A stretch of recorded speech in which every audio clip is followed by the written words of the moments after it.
वर्धा जिल्हा state bank शाखेच्या वतीने अन्नदाता दिवस साजरा।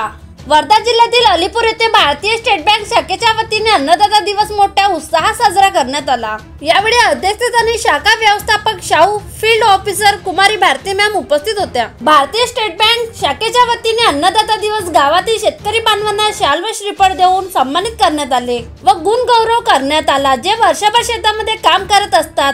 अशा शेतकरी बांधवांना शाखा व्यवस्थापक व भारतीय स्टेट बँक टीमच्या वतीने सन्मानित करण्यात आले। यावेळेस गावातील समाजसेवक विजय जयस्वाल, माजी पंचायत समिती सदस्य अशोक सुपारे, ग्रामपंचायत सदस्य सतीश काळे, कैलास घोडे व इतर मान्यवरांच्या हस्ते शेतकरी बांधवांना शाल व श्रीफळ देऊन सन्मानित करण्यात आला। मिशन जनजागृती चॅनल करिता चैताली गोमासे, वर्धा।